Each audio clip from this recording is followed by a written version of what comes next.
SSLC math exam ನಲ್ಲಿ pass ಆಗಕ್ಕೆ ಈ ವಿಡಿಯೋನ ಕಂಪ್ಲೀಟ್ ಆಗಿ ನೋಡಿ, ಡೆಫಿನೆಟ್ ಆಗಿ ಹೆಲ್ಪ್ ಆಗುತ್ತೆ. A to Z ಎಲ್ಲ ಥಿಯರಮ್ನು ಈ ವಿಡಿಯೋದಲ್ಲಿ ಡಿಸ್ಕಸ್ ಮಾಡೋಣ. ಬನ್ನಿ ಬೇಗ ಸ್ಟಾರ್ಟ್ ಮಾಡೋಣ.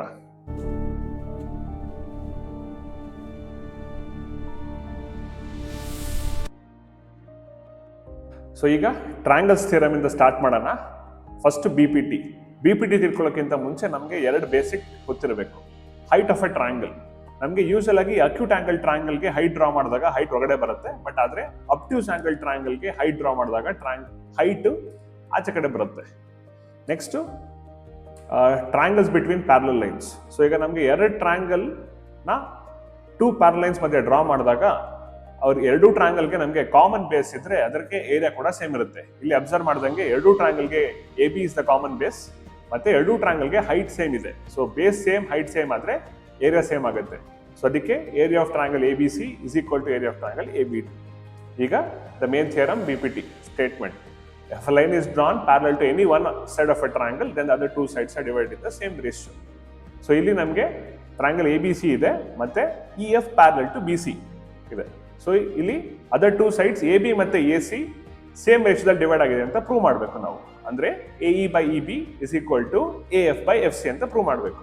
ಸೊ ಅದಕ್ಕೆ ನೆಸರಿ ಕನ್ಸ್ಟ್ರಕ್ಷನ್ಸ್ ಏನು, ನಾವು B to F ಮತ್ತೆ C to E ಜಾಯಿನ್ ಮಾಡ್ಕೊಂತೀವಿ, ಮತ್ತೆ ಅದೇ ರೀತಿ ಎರಡು ಹೈಟ್ ಡ್ರಾ ಮಾಡ್ತೀವಿ. ಒಂದು GF ಪರ್ಪೆಂಡಿಕ್ಯುಲರ್ ಟು AB, ಇನ್ನೊಂದು EH perpendicular to AC.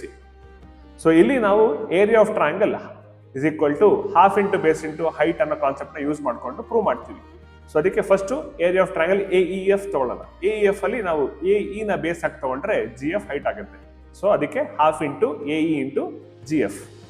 Next area of triangle EBF, red triangle ತಗೊಂಡ್ರೆ ಇಲ್ಲಿ EB ನ ಬೇಸ್ ಆಗಿ ತಗೊಂಡ್ರೆ ಆ ಬೇಸ್ ಅನ್ನು ಎಕ್ಸ್ಟೆಂಡ್ ಮಾಡಿದಾಗ ನಮಗೆ GF ಹೈಟ್ ಆಗುತ್ತೆ. ಸೊ ಅದಕ್ಕೆ half into EB into GF. ಎರಡೂ ಏರಿಯಾನ ನಾವು ಡಿವೈಡ್ ಮಾಡಿದ್ರೆ ನಮಗೆ ಹಾಫ್ ಕ್ಯಾನ್ಸಲ್ ಆಗಿ GF ಕ್ಯಾನ್ಸಲ್ ಆಗುತ್ತೆ. So will be getting AE by EB ಸಿಗುತ್ತೆ. ಇದನ್ನ we can call it as equation number 1. The same way will move on the right side triangle AEF ಮತ್ತೆ EFC. So ಮೇಲ್ಗಡೆ ಟ್ರಯಾಂಗಲ್ಗೆ AF base ಆದ್ರೆ EH height ಆಗುತ್ತೆ. The same way ಕೆಳಗಡೆ ಟ್ರಯಾಂಗಲ್ಗೆ CF base ಆದ್ರೆ EH height ಆಗುತ್ತೆ. ಇದು external height. So substitute ಮಾಡಿ ನಾವು ಹಾಫ್ ಮತ್ತೆ EH ಕ್ಯಾನ್ಸಲ್ ಮಾಡಿದ್ರೆ ನಮಗೆ AF by FC ಸಿಗುತ್ತೆ. ಸೊ ಇದನ್ನ will mark it as equation number 2. So ಈಗ ಎರಡು ಈಕ್ವೇಷನ್ ನಾವು ಅಬ್ಸರ್ವ್ ಮಾಡಿದ್ರೆ ನ್ಯೂಮರೇಟರ್ ಆಲ್ರೆಡಿ ಸೇಮ್ ಇದೆ. ಸೊ ಡಿನಾಮಿನೇಟರ್ ಬೇರೆ ಬೇರೆ ಇದೆ. ಸೊ ಡಿನಾಮಿನೇಟರ್ ಅನಲೈಸ್ ಮಾಡೋಣ. ಇಲ್ಲಿ EFB ಟ್ರಯಾಂಗಲ್ ಮತ್ತೆ EFC ಟ್ರಯಾಂಗಲ್, ಎರಡು ಟ್ರಯಾಂಗಲ್ ಕಾಮನ್ ಬೇಸ್ EF ಇದೆ, ಮತ್ತೆ ಎರಡು ಟ್ರಯಾಂಗಲ್ ಸೇಮ್ ಪ್ಯಾರಲಲ್ ಲೈನ್ಸ್ ಮಧ್ಯೆ ಬರುತ್ತೆ. ಸೇಮ್ ಪ್ಯಾರಲಲ್ ಲೈನ್ಸ್ ಅಂದ್ರೆ ಏನು, ಹೈಟ್ ಕೂಡ ಸೇಮ್ ಇರುತ್ತೆ ಅಂತ ಅರ್ಥ. So base same, height same ಆದ್ರೆ ಏರಿಯಾ ಕೂಡ ಸೇಮ್ ಆಗುತ್ತೆ. ಅದನ್ನ ಈಕ್ವೇಷನ್ 3 ಅಂತ ಕರಿತೀವಿ. ಸೊ ಈ ಮೂರು ಈಕ್ವೇಷನ್ ನಾವು ಇದಾಗಿ ಇಟ್ಕೊಂಡು, ರೆಫರೆನ್ಸ್ ಆಗಿ ಇಟ್ಕೊಂಡು V can conclude that AE by EB is equal to AF by FC. Hence proved.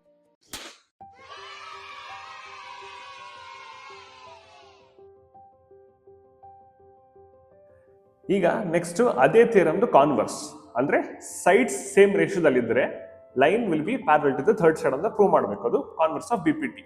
So if a line divides any two sides of a triangle in same ratio, then the third side is parallel to the line is parallel to the third side. So ಇಲ್ಲಿ we have a triangle ABC. So ನಮಗೆ ratio ಕೊಟ್ಟಿದ್ದಾರೆ AD by DB is equal to AE by EC. So ಇಲ್ಲಿ we have to prove that DE is parallel to BC. So ಇಲ್ಲಿ ನಾವು will assume the opposite. root 2 proof ಹೇಗೆ ಮಾಡ್ತೀವಿ? So here also we'll assume that DE is not parallel to BC ಅಂತ assume ಮಾಡ್ತೀವಿ. So DE BC ಗೆ parallel ಆಗಿಲ್ಲ ಅಂದ್ರೆ ಇನ್ನೊಂದು ಲೈನ್, ಬೇರೆ ಯಾವ್ದೋ ಲೈನ್ DF BC ಗೆ ಪ್ಯಾರಲಲ್ ಆಗಿದೆ ಅಂತ ಅಸ್ಯೂಮ್ ಮಾಡ್ತೀವಿ. ಸೊ ಪ್ರೂಫ್ ನೋಡೋಣ. ಸೊ ರೇಷಿಯೋ ಕೊಟ್ಟಿದ್ದಾರೆ AD by DB is equal to AE by EC. So ಈಗ ನಾವು BPT ಪ್ರಕಾರ DF ಮತ್ತೆ BC ಪ್ಯಾರಲಲ್ ಇಂದ we can write that if two lines are if a line is parallel to one side of a triangle, the other two sides are divided in the same ratio. So ಅದಕ್ಕೆ we can write the ratio AD by DB is equal to AF by FC. So ಎರಡು equation ನಾವು observe ಮಾಡಿದ್ರೆ ನಮಗೆ LHS same ಇದೆ, AD by DB same ಇದೆ. So RHS compare ಮಾಡಿದ್ರೆ ನಮಗೆ AE by EC is equal to AF by FC ಬರುತ್ತೆ. So ಇದನ್ನ ನಾವು ರೆಸಿಪ್ರೋಕಲ್ ತಗೊಂಡು will add one on both sides. So here LCM ತೆಗೋಣ. LCM ತೆಗೆದ್ರೆ ನಮಗೆ AE ಪ್ಲಸ್ EC ಸಿಗುತ್ತೆ ಲೆಫ್ಟ್ ಹ್ಯಾಂಡ್ ಸೈಡ್ ನ್ಯೂಮರೇಟರ್ ಅಲ್ಲಿ. ರೈಟ್ ಹ್ಯಾಂಡ್ ಸೈಡ್ ನ್ಯೂಮರೇಟರ್ ಅಲ್ಲಿ FC ಪ್ಲಸ್ AF. ಎರಡು ನ್ಯೂಮರೇಟರ್ ಅಬ್ಸರ್ವ್ ಮಾಡಿದ್ರೆ ನಮಗೆ ಎರಡು ನ್ಯೂಮರೇಟರ್ ಆಡ್ ಮಾಡಿದಾಗ ನಮ್ಗೆ AC ನೇ ಬರುತ್ತೆ. AE ಮತ್ತೆ EC ಆಡ್ ಮಾಡಿದ್ರೆ ನಮ್ಗೆ AC ನೇ ಬರೋದು, FC ಮತ್ತೆ AF ಆಡ್ ಮಾಡಿದ್ರು AC ನೇ ಬರೋದು. So from this equation we can conclude that AE is equal to AF. ಅಂದ್ರೆ ಅರ್ಥ A ಇಂದ E ಗೆ ಮತ್ತೆ A ಇಂದ F ಗೆ ಡಿಸ್ಟೆನ್ಸ್ ಸೇಮ್ ಇದೆ ಅಂತ ಅರ್ಥ. ಇದು ಯಾವಾಗ ಆಗುತ್ತೆ ಅಂದ್ರೆ E ಮತ್ತೆ F ಒಂದೇ ಪಾಯಿಂಟ್ ಅಲ್ಲಿ ಇದ್ದಾಗ ಮಾತ್ರ ಆಗೋದು. ಸೊ ಅಂದ್ರೆ E ಮತ್ತೆ F must coincide. ಸೊ ನಮ್ಮ ಇನಿಷಿಯಲ್ ಅಸಂಪ್ಷನ್ ಏನಿತ್ತು DF is parallel to BC ನ ನಾವು we can change it to DE is parallel to BC ಅಂತ. Hence proof. Next, similarity proofs. Similar ಅಂದ್ರೆ ಏನು? Two triangles are similar when three angles match ಮತ್ತೆ sides proportional ಇದ್ದಾಗ ನಾವು ಎರಡು triangle similar ಅಂತ ಪ್ರೂವ್ ಮಾಡಬಹುದು. ಅದರಲ್ಲಿ first similarity theorem triple A ಅಂದ್ರೆ 3 angles of one triangle is equal to 3 angles of another triangle ಆದ್ರೆ ನೆಕ್ಸ್ಟ್ ಕರೆಸ್ಪಾಂಡಿಂಗ್ ಸೈಡ್ ಸೇಮ್ ರೇಷಿಯೋದಲ್ಲಿ ಬರುತ್ತೆ. ಸೊ ಎರಡು ಟ್ರಯಾಂಗಲ್ ಸಿಮಿಲರ್ ಅಂತ ನಾವು ಪ್ರೂವ್ ಮಾಡಬೇಕು. ಹೇಗೆ ಪ್ರೂವ್ ಮಾಡೋದು ನೋಡೋಣ ಬನ್ನಿ. ಸೊ ಇಲ್ಲಿ ನಮಗೆ ಎರಡು ಟ್ರಯಾಂಗಲ್ ಇದೆ, ಒಂದು ABC ಮತ್ತೆ ಇನ್ನೊಂದು DEF ಮತ್ತೆ corresponding angles A is equal to D, angle B is equal to E ಮತ್ತೆ angle C is equal to F. ಇಲ್ಲಿ ನಾವು ಪ್ರೂವ್ ಮಾಡಬೇಕಾಗಿದ್ದು ಎರಡು ಟ್ರಯಾಂಗಲ್ ಸಿಮಿಲರ್ ಅಂತ. ಸೊ ಸರ್ಟನ್ ನೆಸೆಸರಿ ಕನ್ಸ್ಟ್ರಕ್ಷನ್, ಒಂದು the length of AB is equal to length of DP and then ಮತ್ತೆ AC is equal to DQ ಮತ್ತೆ P to Q join ಮಾಡ್ತೀವಿ. So ಇದನ್ನು ಯೂಸ್ ಮಾಡಿಕೊಂಡು ನಮಗೆ ಈ ಹೊಸದಾಗಿ ಫಾರ್ಮ್ ಆಗಿರೋ ಟ್ರಯಾಂಗಲ್ ನ ನಾವು we will compare, that is triangle ABC ಮತ್ತೆ will compare triangle DPQ. So ಎರಡು ಟ್ರಯಾಂಗಲ್ ಅಲ್ಲಿ already AB is equal to DP ಮತ್ತೆ AC is equal to DQ and angle A is equal to angle D which is already given. So by SAS similarity ಇಂದ we can say that the two triangles are congruent. Congruent ಅಂದ್ರೆ ಏನಾಗುತ್ತೆ, by CPCT corresponding angles equal ಆಗುತ್ತೆ. So angle B is equal to angle P. Already ನಮಗೆ angle B is equal to angle E ಅಂತ already ಗೊತ್ತಿತ್ತು ನಮಗೆ. So therefore we can conclude that P and E are equal. So P and E equal ಆದ್ರೆ ಏನಾಗುತ್ತೆ, they are corresponding angles. So corresponding angles are equal ಆದ್ರೆ ಏನಾಗುತ್ತೆ, the lines will be parallel. So we can conclude that PQ is parallel to EF ಅಂತ conclude ಮಾಡಬಹುದು. So ಈಗ PQ is parallel to EF ಆದ್ರೆ ಏನಾಗುತ್ತೆ ನಮಗೆ, ಇಲ್ಲಿ ನಾವು ಕೊರಲರಿ ಆಫ್ BPT ಯೂಸ್ ಮಾಡಿ ratio of part to whole ಮಾಡಬಹುದು. That is DP by DE is equal to DQ by DF. So ಇಲ್ಲಿ ನಾವು will replace DP with AB and DQ with AC. So ಅದೇ ತರ similarly we can prove that AB by DE is equal to BC by EF ಅಂತಲೂ prove ಮಾಡಬಹುದು. So ಎರಡನ್ನು compare ಮಾಡಿದ್ರೆ V can conclude that AB by DE is equal to BC by EF is equal to AC by DF. So ಇಲ್ಲಿ ಮೂರು sides ಒಂದೇ ರೇಷಿಯೋದಲ್ಲಿದೆ ಅಂತ ಆಯ್ತು.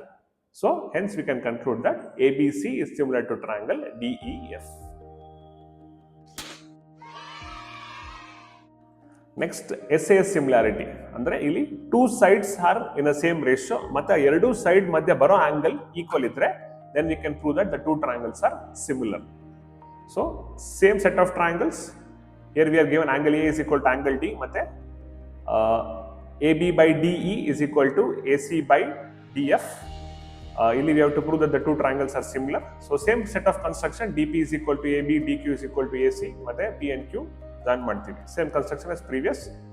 So considering triangle ABC ಮತ್ತೆ DPQ, already we have angle A is equal to D ಮತ್ತೆ by construction we have AB is equal to DE and by SAS similarity, by SAS congruency we can say that the triangle ABC is congruent to triangle DPQ. So if two triangles congruent are ಏನಾಗುತ್ತೆ, ಅದರಲ್ಲಿ ಬರೋ corresponding angles equal ಆಗುತ್ತೆ. So angle B is equal to P and then I can say that angle C is equal to Q. ಈಗ we are already given in the question that AB by DE is equal to AC by DF. ಇದನ್ನ will replace AB with DP ಮತ್ತೆ AC ನ will replace by DQ because by construction those lengths are equal. So ಏನಾಗುತ್ತೆ, by the converse of BPT we can prove that PQ is parallel to EF ಆಗುತ್ತೆ. PQ EF ಗೆ parallel ಆದ್ರೆ then corresponding angles concept use ಮಾಡ್ಬೋದು ನಾವು. So P ಗೆ E corresponding angle ಆಗುತ್ತೆ ಮತ್ತೆ Q ಗೆ F ಕರೆಸ್ಪಾಂಡಿಂಗ್ ಆಂಗಲ್ಸ್ ಆಗುತ್ತೆ. So therefore by combining these two we can say that angle B and E are equal, angle C and F are equal.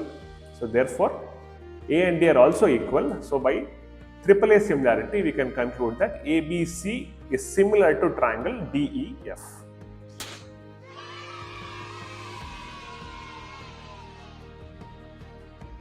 The last similarity theorem, SSS. Three sides of one triangle is proportional to three sides of another triangle, then we can say that the two triangles are similar. So same set of triangles ABC ಮತ್ತೆ DEF ಇಲ್ಲಿ corresponding sides are in the same ratio, that is AB and DE, AC to DF and BC to EF are in the same ratio. We have to prove that the two triangles are similar.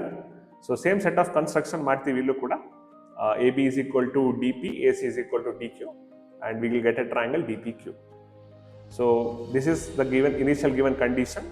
So ಇಲ್ಲಿ we'll replace AB with DP and then AC with DQ because of construction, and we'll call it as equation number 1. Next, we look at only the first two ratios ಮಾತ್ರ ತಗೊಂತೀವಿ. DP by DE is equal to DQ by DF. ಅದೇ right side ಇರೋ triangle ನ compare ಮಾಡಿದ್ರೆ, then by the converse of BPT we can say that PQ is parallel to EF. PQ is parallel to EF ಆದ್ರೆ ಏನಾಗುತ್ತೆ, ನಮಗೆ corresponding angles ಬರುತ್ತೆ. So P ಮತ್ತೆ E corresponding ಆಗುತ್ತೆ, ದ ಸೇಮ್ ವೇ Q ಮತ್ತೆ F ಕೂಡ corresponding angles ಆಗುತ್ತೆ. Next, angle D common ಆಯಿತು ಎರಡು ಟ್ರಯಾಂಗಲ್ಗೆ, ಅಂದರೆ DPQ ಟ್ರಯಾಂಗಲ್ ಮತ್ತೆ DEF ಟ್ರಯಾಂಗಲ್ಗೆ angle D common, P is equal to E, angle Q is equal to angle F. So by AAA similarity, this upper small triangle and the entire triangle will become similar. So similar ಆದರೆ we can write the ratio, corresponding sides ratio ಬರಿಬೋದು. DP ಗೆ DE corresponding ಆಗುತ್ತೆ, DQ ಗೆ DF corresponding ಆಗುತ್ತೆ, ಅದೇ ತರ PQ ಗೆ EF corresponding ಆಗುತ್ತೆ. So ಇದನ್ನ we can call it as equation number 2. ಈಗ equation 1 ಮತ್ತು equation 2 compare ಮಾಡಿದ್ರೆ, we can notice that everything is same except BC in the first equation and PQ in the second equation. So we can conclude that BC is equal to PQ. So ನಮ್ಗೆ already construction ಮಾಡಿರೋ ಪ್ರಕಾರ we know that AB is equal to DP ಮತ್ತೆ AC is equal to DQ. So triple S congruency ಇಂದ I can say that ಈ ಎರಡು triangle ಕಾಂಗ್ರುಯೆಂಟ್ ಆಗಿರುತ್ತೆ ಅಂತ. ಕಾಂಗ್ರುಯೆಂಟ್ ಆದ್ರೆ ಏನಾಗುತ್ತೆ, ಆಂಗಲ್ಸ್ ಈಕ್ವಲ್ ಇರುತ್ತೆ. So I can say that B ಮತ್ತೆ P ಈಕ್ವಲ್, C ಮತ್ತೆ Q equal, and already A ಮತ್ತೆ D equal.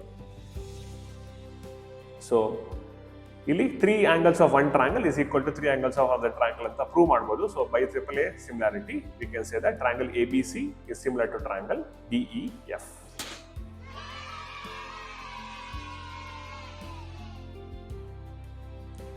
So next 2 simple theorems circles ಅಲ್ಲಿ ಇದೆ. ಒಂದು shortest distance, radius and tangent are perpendicular.